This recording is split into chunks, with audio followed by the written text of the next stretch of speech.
Sir, ಕೆಲವು ಕಾಂಗ್ರೆಸ್ ಶಾಸಕರು ಡೆಲ್ಲಿಗೆ ಹೋಗಿರೋ ಅಂದ್ರೆ ಸಚಿವರು ಸಮೇತ ದೆಹಲಿಗೆ ಹೋಗಿರೋ ವಿಚಾರ ದೊಡ್ಡ ಮಟ್ಟದ ಸದ್ದಾಗ್ತಾ ಇದೆ. ಹೈಕಮಾಂಡ್ನ ಭೇಟಿ ಮಾಡಕ್ಕೆ ಹೋಗಿದ್ದಾರೆ ಚಲುವರಾಯಸ್ವಾಮಿ ಆದಿಯಾಗಿ. ಖರ್ಗೆ ಅವ್ರ ಮನೆಗೆ ಹೋಗಿ ಹೈಕಮಾಂಡ್ನ ಭೇಟಿ.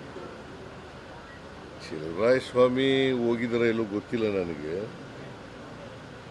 ಬಟ್ ಇವರೇ ಹೇಳಿದಾರಲ್ಲ, ಡಿ ಕೆ ಹೇಳಿದಾರಲ್ಲ, ಡಿ ಕೆ ಶಿವಕುಮಾರ್ ಹೇಳಿದಾರಲ್ಲಪ್ಪ. ನಾನು ಏನು ಉತ್ತರ ಹೇಳಿ ಹೋಗಿದ್ದಾರೆ ನಾಯಕತ್ವ ವಿಚಾರಕ್ಕೆ ಹೋಗಿದ್ದಾರೆ ಅಲ್ಲಿ ಭೇಟಿ ಮಾಡೋದಕ್ಕೆ. ಚಲುವರಾಯಸ್ವಾಮಿ ಕೂಡ ಡೆಲ್ಲಿಲೇ ಇದ್ದಾರೆ. ಹಾಗಾಗಿ ಡೆಲ್ಲಿಲಿ ಹೋಗಿದ್ದಾರೆ. ನಾನು ಮಾತಾಡಿದೆ ಅವ್ರ ಜೊತೆನಲ್ಲಿ, ಇವತ್ತು ಮಾತಾಡಿದೆ. ಇದರಲ್ಲಿ ಬಂದಿದ್ದರು, ವಿಡಿಯೋ ಕಾನ್ಫರೆನ್ಸ್ನಲ್ಲಿ ಕೂಡ ಬಂದಿದ್ದರು. ಅವ್ರು ಮಾತಾಡಿದಾಗ ನಾನು ಬಂದಿರೋದು ಕೇಂದ್ರ ಸರ್ಕಾರದ ಕೃಷಿ ಸಚಿವರಿಗೆ ಭೇಟಿ ಮಾಡಕ್ಕೆ ಬಂದಿದ್ದೀನಿ ಅಂತ ಹೇಳಿದ್ರು. ನೀವೇ ಮುಂದಿನ ಬಜೆಟ್ ಮಂಡಿಸ್ತೀನಿ ಅಂತ ಮೊನ್ನೆ ತಾನೇ ಹೇಳಿದ್ರಿ. ಆ ಬೆನ್ನಲ್ಲೇ ಇವರೆಲ್ಲರೂ ಕೂಡ ಹೋಗಿದ್ದಾರೆ. ಯಾರು? ಕೆಲವು ಶಾಸಕರುಗಳು. ಎಷ್ಟು ಜನ ಹೋಗಿದ್ದಾರೆ? 15 ಜನ ಹೋಗಿದ್ದಾರೆ ಅನ್ನುವಂಥ ಮಾಹಿತಿಗಳಿದೆ. 15 ಜನ ಹೋಗಿದ್ದಾರೆ ಅನ್ನುವಂಥ ಮಾಹಿತಿಗಳಿದೆ. ಮಾಹಿತಿ ಯಾರ್ಯಾರು? ಅಲ್ಲ, ಚಲುವರಾಯಸ್ವಾಮಿ ಆದಿಯಾಗಿ ಚಲುವರಾಯಸ್ವಾಮಿ ಹೋಗಿಲ್ಲ ಅಂತಂದ್ರಲ್ರಿ. ಡೆಲ್ಲಿಲಿ ಇದ್ದಾರೆ. ಡೆಲ್ಲಿಗೆ ಹೋಗ್ಲೇಬಾರ್ದು ಅಂತ ಇದೆ. ಹೋಗ್ಬಾರ್ದಂತಿಲ್ಲ. ಮತ್ತೆ ಡೆಲ್ಲಿಲಿ ಇದ್ದಾರೆ ಅಂತಂದ್ರೆ ರಾಮನಗರದ MLA ಹೋಗಿದ್ದಾರೆ, ಕೆಲವು MLCಗಳು ಹೋಗಿದ್ದಾರೆ. ಅದೇಪ್ಪ, ನಾನು ಈಗ ಹೈಕಮಾಂಡ್ನವರು ತೀರ್ಮಾನ ಮಾಡೋದು, ಲೀಡರ್ಶಿಪ್ ಚೇಂಜ್ ಮಾಡೋದಾಗಲಿ, ಸರ್ಕಾರ ರಚನೆ ಮಾಡಿ ರೀಸಫಲ್ ಮಾಡೋದಾಗಲಿ ಯಾರು ತೀರ್ಮಾನ ಮಾಡೋದು? ಹೈಕಮಾಂಡ್ನವ್ರು ಮಾತಾಡಿದಾರ? ಹಾಂ, ಏನು ಮಾಡೋಕ್ಕಾಗಲ್ಲ. ಈಗ ಕೆಲವರು ಹಿಂದೇನು ಮಾತಾಡ್ತಿದ್ರು, ಈಗಲೂ ಹೋಗಿದ್ದಾರೆ. ಅಂತಿಮವಾಗಿ ಹೈಕಮಾಂಡು ಏನು ತೀರ್ಮಾನ ಮಾಡ್ತದೆ ಅದನ್ನು ನಾನು ಕೇಳಬೇಕು, ಡಿ ಕೆ ಶಿವಕುಮಾರ್ ಕೇಳಬೇಕು, ಎಲ್ಲರೂ ಕೇಳಬೇಕು.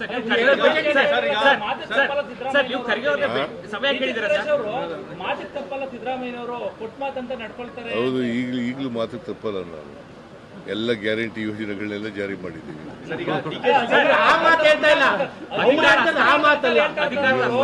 ಅವ್ರು ಹೇಳ್ತಿರುವಂತದ್ದು ಬೇರೆ ಅಧಿಕಾರ ಮಾತಾಡ್ತಾರೆ. ಅದು ಹೈಕಮಾಂಡ್ನವ್ರು ಏನು ತೀರ್ಮಾನ ಮಾಡ್ತಾರೋ ಅದು ಮಾಡಬೇಕು. ಇನ್ನೆರಡು ಬಜೆಟ್ ಮಾಡ್ತೀರಾ ಸರ್? ಹೌದು, ಇನ್ನೆರಡು ಬಜೆಟ್ ಇದೆ. ಯಾವುದು? ನೀನು ಯಾಕೆ ಅದನ್ನು ಕೇಳ್ತಾ ಇದ್ದೀವಿ? ಬಜೆಟ್ ಮಾಡ್ತೀನಿ. ಹೌದು, ನಾನೇ ಮುಂದುವರಿತೀನಿ. ಬಜೆಟ್ನು ನಾನೇ ಮಂಡಿಸ್ತೀನಿ. ಯಾರು? ಖರ್ಗೆ ಬೆಂಗಳೂರು ಬರ್ತಾ ಇದ್ದಾರೆ. ಇವತ್ತು ಬೆಂಗಳೂರು ಬರ್ತಾ ಇದ್ದಾರೆ. ಬಂದಾಗ ನಾಳೆ ಭೇಟಿ ಮಾಡ್ತಾರೆ. ಏನು ಇಷ್ಟೊತ್ತು ಗಂಟೆ ಹೇಳಿದ್ದೇನೆಯ ನಾಳೆ ಭೇಟಿ ಮಾಡ್ತೀನಿ ಅಂತ ಅದ್ರ ಗೊತ್ತಾಗಲ್ಲ ನಿಮಗೆ. ಸರ್, ಡಿ ಕೆ ಶಿವಕುಮಾರ್ ಅವರು ಸ್ಪಷ್ಟಪಡಿಸಿದರೆ ಮಾತನಾಡಿದರೆ, ಆದರೆ ಕೆಲ ಕಾಂಗ್ರೆಸ್ ಶಾಸಕರು ಪ್ರಮುಖವಾಗಿ ರಾಮನಗರದವರು ಬಹಿರಂಗವಾಗಿ ಮಾತನಾಡೋಕೆ ಮತ್ತೆ ಶುರು ಮಾಡಿದ್ದಾರೆ.